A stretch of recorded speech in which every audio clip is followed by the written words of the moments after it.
I think the M4 Pro Mac Mini might have been the desktop computer Tight Shirt Terry Warfield been waiting on. Let's go.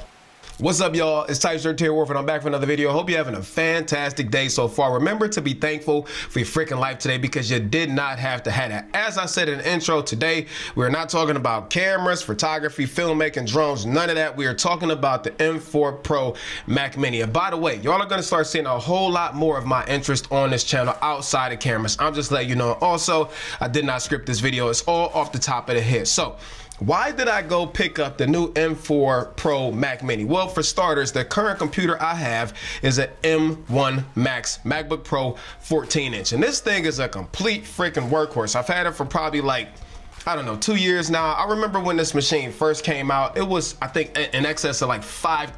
I mean, I didn't pay that. I bought it slightly used off of one of my homeboys. Shout out to him at a crazy discount also. But it was a lot of money when it first came out.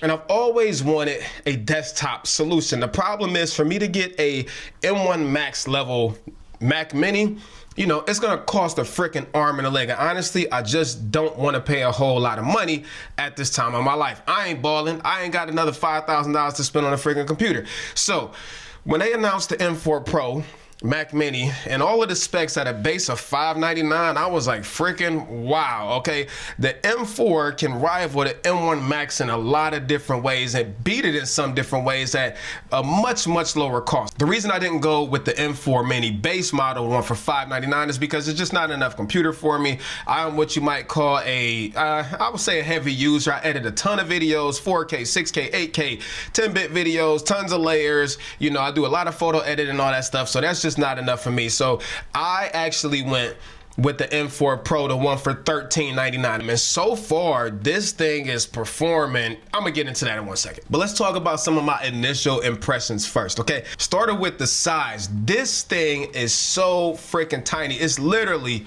like, it blows my mind that we have this level of computing in this small of a package. It's a computer on your desk that takes up no real estate, as you can see, and it's the size of a freaking hamburger.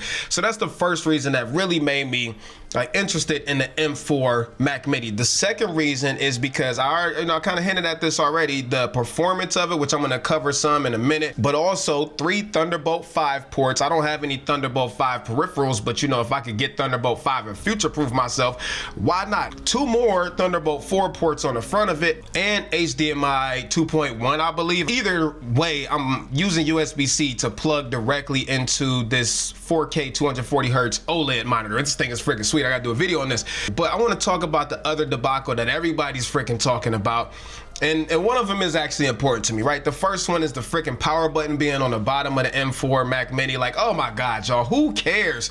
Could they have put it on the front? I'm sure they could, or the side. I'm sure they could, but honestly, with a desktop computer, I don't frequently power them off. You know what I'm saying? I'm always leaving them in sleep mode, and it doesn't consume a whole lot of power. You could go look at the official power usage figures, all of that crap yourself. But I'm not gonna have a reason to literally lift it up and turn it on and turn it off. Turn it off. I'm just about to leave it in sleep mode and activate it whenever I need to use it. So for me, that's not a big deal.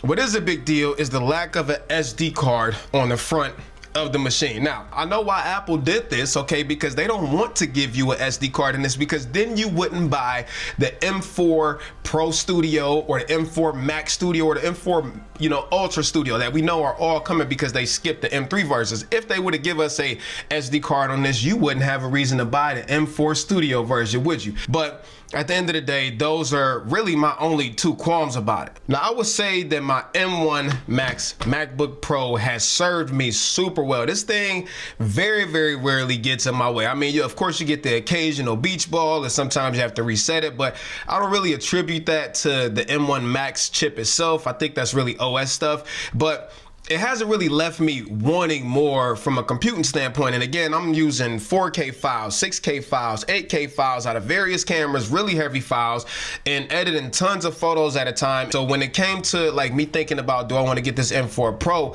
my expectation is as long as it can give me at least what the M1 Max is giving me, then I'm going to be happy. But there are a few things that concern me with the variant I got. First of all, 24 gigabytes of RAM. I have 64 in my M1 Max Max Macbook Pro. And I love having 1,000 tabs open in Lightroom and Photoshop and Final Cut Pro running.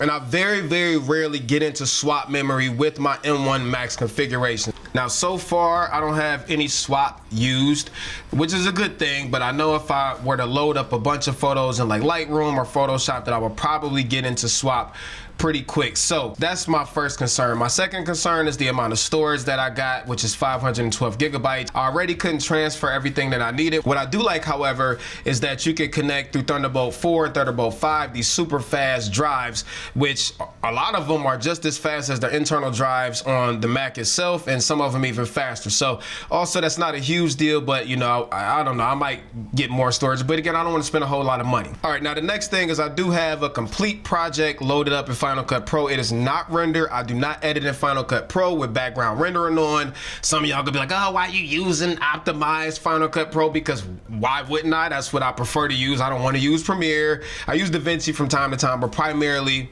I use Final Cut Pro. So this entire timeline has not been rendered. As you see, there's white dots all at the top of the timeline. Now, when I have the timeline set on better performance, obviously, like I said, this is not rendered. There's literally no delay whatsoever. If I set this to better quality,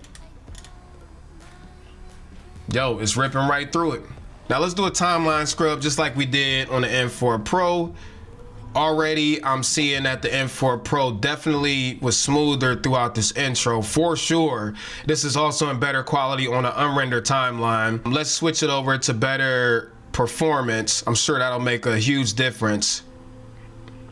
And no, actually, through the intro, I feel like the M4 Pro was smoother. It wasn't skipping frames, or it wasn't skipping a lot of frames, I should say, where the M1 Max seems to be not as smooth as the M4 Pro. Very interesting. So I'm gonna go ahead and share this, and I'm gonna start a clock on here to see how long it takes, and then I'm gonna do the same thing on my M1 Max MacBook Pro to see how long that takes. So let's go ahead and go to clock, and let's go to stopwatch.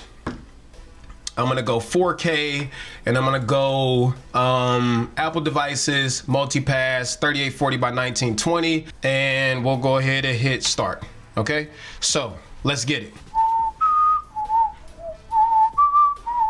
Now, another thing I wanted to bring up while this is going, with my MacBook Pro, anytime I connect it to my speakers through the 3.5mm jack, and trust me, I've tried a bunch of different cords, I always get like this buzzing noise every time that the processor is active. You would literally hear like, it was so freaking annoying. So I had to buy this little adapter right here. You place that inline, it's like a little inline capacitor or something like that, I don't know, but it got rid of all the noise. Anyways, using that same cord plugged into my M4 Pro Mac Mini, I get no buzzing, no timeline scrubbing noise, none of that. So just wanted to throw that out there. Now, another observation while this is going, my MacBook Pro would have already had the fans kicking on freaking 777 already. You would be able to hear it from a mile away.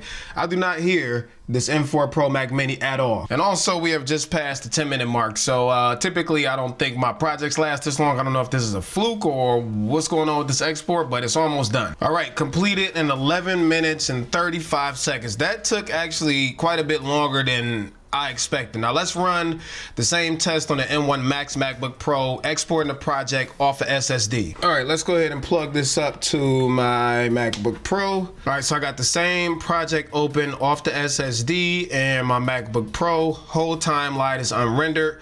Remember, the M4 Pro did this in 11 minutes and 35 seconds. So let's go ahead and do the same thing. Let's go ahead and hit save. Let's start the clock. And we are off to the races. So far, the M1 Max is smoking the boots off the M4 Pro Mac Mini. Now, while the M1 Max MacBook Pro is running, which is almost done, if you like this video so far, make sure you hit subscribe and turn on notification bell so that you get notified when new videos go up. Whoa. This is Editor Terry real quick. I need to clarify something, okay? I showed y'all how the M4 Pro was, you know, a little bit faster than the M1 Max when it came to timeline scrubbing and stuff like that. Well, I'm currently editing this video on the M4 Pro right now. I'm using two cameras. The secondary camera was 8K using the Sony a7R5. The main camera was the Sony ZV-E1. I don't know who's calling me right now, but that is 4K, okay, on a multicam. And I will tell you without a doubt that scrubbing and manipulating the timeline on the M4 Pro is absolutely faster than the M1 Max. And it's not like the M1 Max is slow, but on the M4 Pro, it just rips when it comes to like pinching and zooming in and out on the timeline. it seems so much more responsive than the M1 Max. Now, I'm not saying that the M1 Max is slower. Obviously, for GPU heavy stuff, it's gonna win, like exporting, but for overall processing computing, the M4 Pro seems so much more responsive. Okay, so 8 minutes and 15 seconds. The M1 Max MacBook Pro took to export the same file that the M4 Pro took, 13 minutes. So 3-minute difference. And, you know, I kind of expected that. I knew that the M1 Max has a stronger GPU than what's in the M4 Pro, although the GPU in the M4 Pro is no slouch. The export times aren't really a big deal. Typically, I'm exporting and I'm walking away anyways to go do something else. So 3 minutes isn't a huge difference, but overall, so far, I'm pretty happy with the purchase. $13.99, I'm getting just about the same performance that I'm getting out my M1 Max MacBook Pro. It's small, it's tiny, it's got Thunderbolt 5. You know, I'm pretty happy right now. My only qualms of storage and RAM, I'll figure those out and get that sorted as I go along. I'm gonna be doing more testing on this. I know some of y'all want to see it. A lot of y'all are coming from MacBook Pros and want to add these as compliments. So I'll be doing more testing for you. Let me know what y'all think down in the comment section. Again, if you like this video, make sure that you hit subscribe, turn on the notification bell so that you get notified when new videos go up. And until next time, I'm out of here. Tight shirt, Terry Warfield. Peace and chicken grease. I'm out, y'all. Much love. Peace.